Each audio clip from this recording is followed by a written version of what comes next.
어제 코로나19 신규 확진자 수가 1,200명 후반까지 떨어지는 등 사흘 연속 1,000명대를 기록했습니다. 하지만 수도권을 중심으로 전국 곳곳에서 집단 감염이 이어지고 있고 연휴 동안 이동량도 늘어나면서 확산세가 다시 커질 가능성도 적지 않습니다. 자세한 코로나19 상황은 천은미 이대 목동병원 호흡기내과 교수와 진단해 보겠습니다. 교수님 어서 오십시오. 안녕하세요. 예, 전해드린 대로 어제 신규 확진자 수 1,297명. 사흘 연속 어쨌든 확진자 수는 2,000명 아래로 내려왔습니다. 지난주에 하루 평균 확진자 수 1,917명, 그리고 추석 연휴 직후에는 3,000명을 넘었었는데요. 어떻게 보십니까? 이게 좀 확진자 수가 줄어드는 추세라고 봐야 할까요? 아무래도 이제 백신 접종률이 올라가기 때문에 백신을 맞은 초기에는 이 예방률이 상당히 높습니다. 그래서 아마 그런 효과를 지금 보고 있다고 생각이 들고요. 두 번째는 지금 연휴가 지속적으로 되고 있기 때문에 아마 연휴 효과로 검사 건수가 줄은 것도 분명히 작용을 하고 있는 것 같습니다. 다만 우리가 다음 달 초에 위드 코로나로 가기 위해서는 지금 확진자 수를 최대한 줄여야 되고, 지금 확진자가 느는 것은 백신 접종의 어떤 효과와 방역의 효과입니다. 다만 다음 달에 우리가 방역이 완화가 되게 되면 이 확진자 수는 절대로 유지가 되거나 감소하기보다는 증가할 확률이 높기 때문에 지금부터 방역에 우리는 완화가 될 때한 대한 준비하고, 그다음에 백신 접종률을 조금 더 올릴 수 있는 그런 방안이 필요할 것 같습니다. 예. 그런데 위중증 환자가요, 여전히 300명대 후반이고요. 사망자도 10명 안팎을 계속 유지하고 있습니다. 위중증 환자 관리를 그럼 더 강화해야 한다는 목소리에 대해서는 어떻게 보세요? 지금 위중증자랑 사망자가 느는 것은 추석 연휴 이후에 확진자가 많이 늘었고, 그분들이 위중증으로 가는 기간이 최소한 2주에서 3주가 걸립니다. 그렇기 때문에 시기적으로 그분들이 지금 위중증자가 되신 거죠.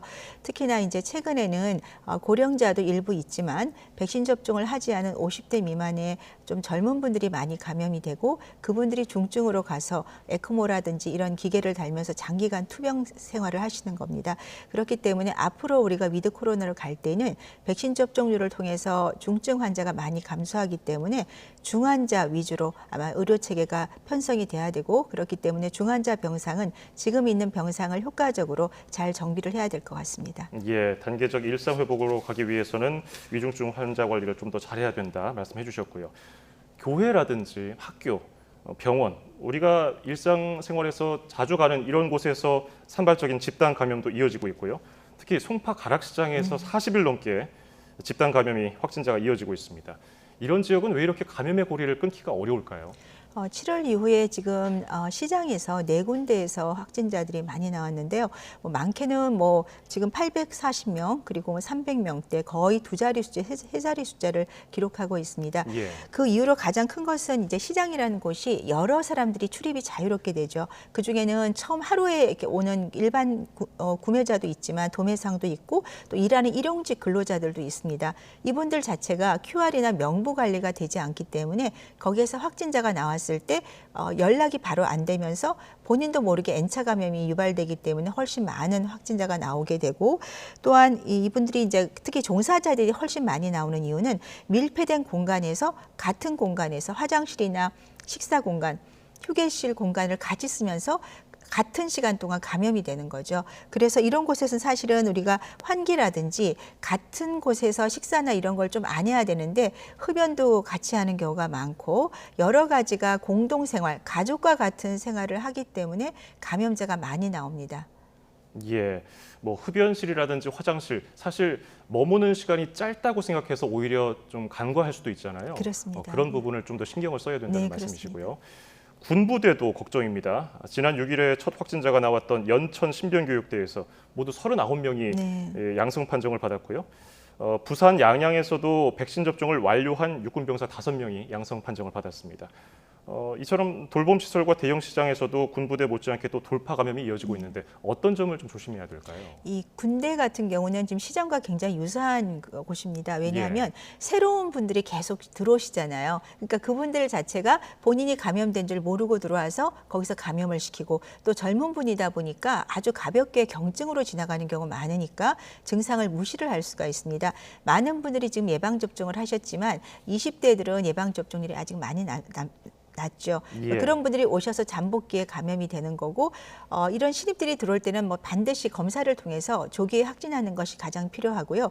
돌봄 시설이나 시장 같은 경우도 가장 좋은 방법은 같은 생활을 최소화하고 환기를 잘 해주고 보다 중요한 것은 항상 새로운 사람들이 들어오기 때문에 그곳에서 주기적으로 검사를 하는 것이 필요합니다. 그래서 PCR 검사를 뭐 주기적으로 하면 가장 좋겠지만 여건상 어려운 점이 많기 때문에 그곳에 같이 생활하는 사람들이 일주일에 한 번 정도 뭐 자가검사 키트도 좋고요. 이런 검사를 통해서 조기에 진단하는 것이 가장 효과적이라고 생각합니다. 예.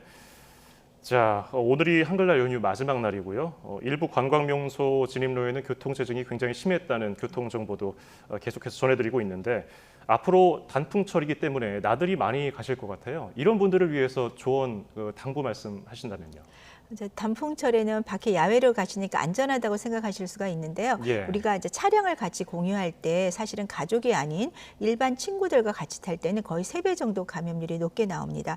또한 이런 단풍놀이를 가시게 되면 대부분 식사라든지 화장실 이런 곳을 또 같이 사용하시게 되지 않습니까? 예. 그 사이에서도 감염이 되는데 또 최근에 연구를 보면 식당에서 식사를 하더라도 우리가 식사할 때 이외에는 마스크를 착용을 잘하면 훨씬 감염률이 줄어들기 때문에 가능하면 식당도 조금 한산한 곳에서 또 시간을 조금 피해서 그리고 식사할 때 이후에는 마스크를 꼭 써주고 최근에 이제 백신 접종을 많이 하셨기 때문에 이게 조금 방역의 어떤 경각심이 많이 완화가 된 면이 있습니다. 물론 백신 접종이 초기에는 첫 한 달은 상당히 예방률이 높지만 우리가 70에서 80일, 3개월이 되기 전에 이미 항체 역가가 상당히 떨어지고요. 5개월이 되면 한 47%밖에 예방이 안 됩니다. 예. 그렇기 때문에 백신 접종을 하셨더라도 항상 돌파가 될 수 있다는 것을 인지를 하고 방역을 지켜주시는 것이 필요하다고 생각합니다. 예. 2주에 걸친 사흘 연휴 또 단풍철이 오면서 이게 고비가 될 것 같기도 하고요. 이런 가운데 정부는 다음 달 초부터 단계적 일상 회복을 위한 준비 작업에 들어갔습니다. 관련 내용 듣고 오시죠. 정부는 백신 접종률과 코로나19 확산세, 중증 화율과 치명률 추이 등 현재 상황을 종합적으로 고려하여 단계적으로 일상 회복을 준비하고 있습니다. 다만 성급한 일상 회복은 소상공인과 자영업을 비롯한 국민 여러분들의 희생과 노력을 한순간에 헛되이 할 수 있기에 보다 신중할 필요가 있습니다. 네, 권덕철 복지부 장관, 단계적으로 일상 회복을 준비하고 있는데 신중할 필요가 있다. 보다 조심스러운 입장을 내비쳤어요. 날짜가 나오면서 많은 분들이 좀 기대를 하고 있어서 이런 얘기를 한 것 같은데 구체적으로 얘기를 할 일상회복위원회가 이제 모레 출범합니다. 여기에서는 구체적으로 어떤 방안들이 얘기가 나올까요?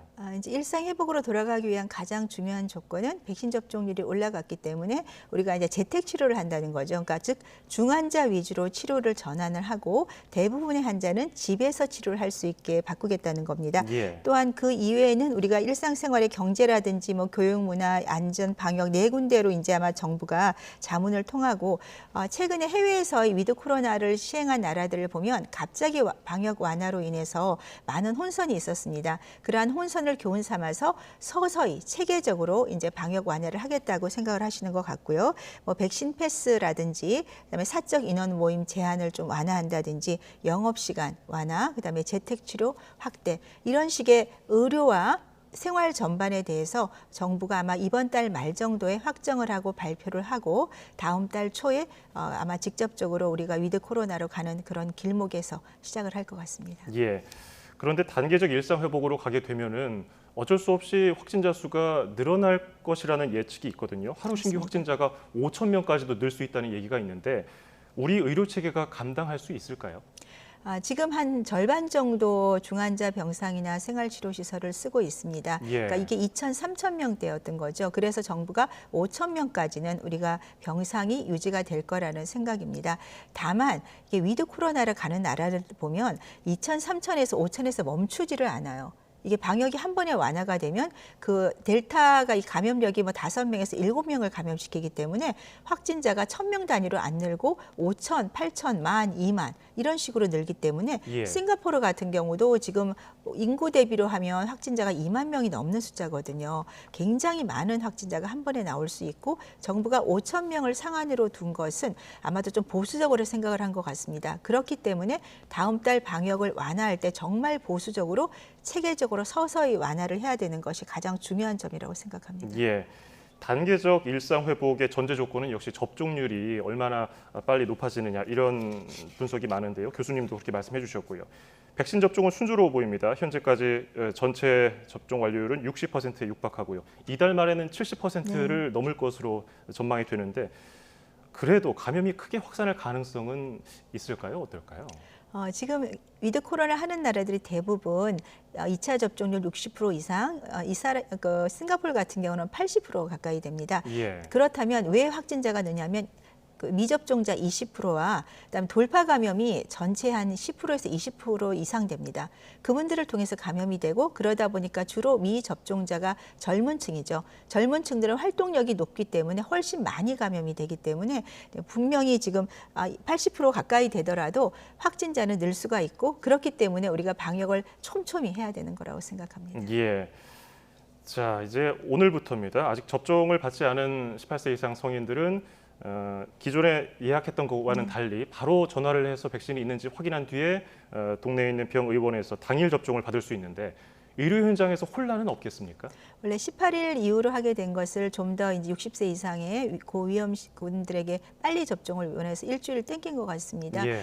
이제 잔여 백신들이 꽤 많이 있고요. 그리고 미개봉 백신들을 이제 사용할 수 있기 때문에 백신 접종을 원하는 사람들은 이제 전화를 해보시면 의료기관에 얼마나 백신이 있는지 알 수가 있습니다. 네, 언제든지 백신 접종을 할 수 있기 때문에 젊은 층에서는 조금 적극적으로 해보는 것이 좋을 것 같습니다. 예. 이스라엘 사례를 좀 살펴보겠습니다. 백신을 맞지 않은 16살 청소년이 코로나19에 감염돼서 궤질로 숨졌습니다. 이스라엘 보건부 조사를 보니까 아동 청소년 감염자 가운데 15% 가까이가 오랫동안 후유증을 겪었다고 합니다. 이 점을 좀 눈여겨봐야 할까요? 네, 사실 이스라엘에서는 거의 20만 명의 소아들이 이제 감염이 됐는데 그 중에 사망자는 처음 나왔습니다. 예. 소아 다기관 염증 증후군이라고 하죠. 이것은 보통 코로나에 감염되거나 해서 회복이 된 후 한 2주에서 6주 이내에 발생하는 것이고 일반적인 코로나 증상은 호흡기 증상이 먼저 옵니다만 이 다기관 염증 증후군은 주로 소화기 계통 증상이 가장 많아서 위통이라든지 발열, 두통 같은 증상이 나타나기 때문에 초기에 놓칠 수가 있습니다. 이 학생은 16세였는데 사망을 했고 또 최근에 아이들은 6개월짜리도 있었고요. 6세짜리도 있었는데 이 6개월짜리도 에크모란 그 기계를 달고 있습니다. 그래서 예. 이스라엘이 지금 에크모 기계를 더 추가로 지금 아마 수입을 하려고 할 정도로 문제가 되는데 이 다기관 염증 증후군은 사실 어린아이들은 학생들은 면역 반응이 원체 강하다 보니까 이 과다한 면역 반응이 정상 세포를 공격하면서 오는 그런 문제가 되겠습니다.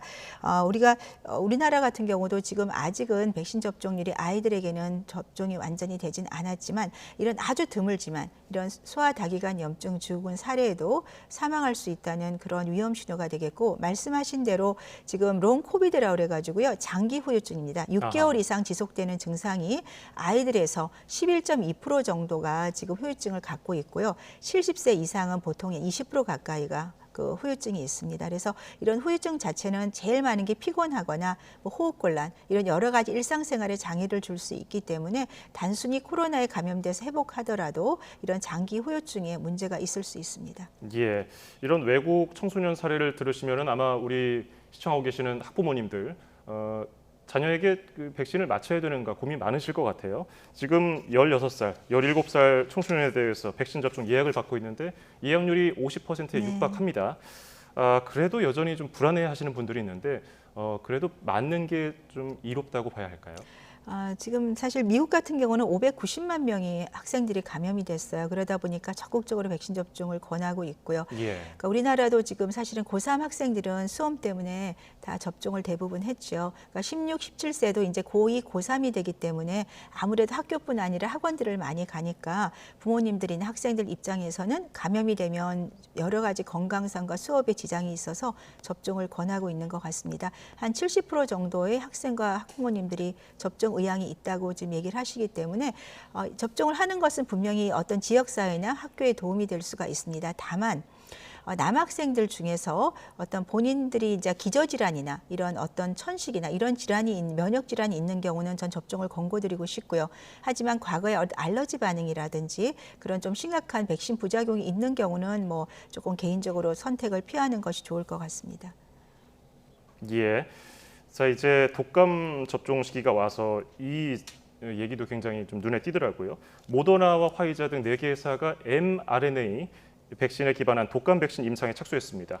이것도 새로운 시도가 될 것 같은데 상용화가 된다면 어떤 효과가 있을까요? 지금까지의 백신은 불활성화 백신이에요. 독감 백신은. 그래서 예. 우리가 그 중국 백신이 불활성화 백신이죠. 그래서 예방 효과가 사실 50에서 한 70%, 독감도 40에서 60% 정도밖에 백신 효과가 없기 때문에 백신 맞고 많이 걸렸죠, 독감이. 그러다 보니까 RNA 백신 같은 경우는 우리가 이제 예방 효과가 모더나, 화이자 거의 90%를 넘지 않습니까? 예. 그래서 독감 백신도 mRNA로 만들게 되면 훨씬 예방 효과가 좋을 것이라는 전제하에 지금 여러 회사, 화이자, 모더나, 뭐 사노피 같은 한 3개 회사가 지금 mRNA 독감 백신을 개발하고 있고요. 또 하나는 부스터와 이 독감 백신을 같이 연결해서 하나에 이제 같이 접종을 할 수 있게 이제 그렇게도 개발을 하고 있기 때문에 지금 올해 화이자는 지금 시작을 할 예정이고 모더나 같은 경우는 7월에 이미 시작을 했습니다. 그래서 아마 연말 정도면 일부 결과가 나오고 그래서 내년엔 아마 같이 접종을 할 수 있지 않을까 생각합니다. 예, 그렇군요. 자, 자세한 코로나19 상황 지금까지 천은미 이대 목동병원 호흡기내과 교수였습니다. 고맙습니다.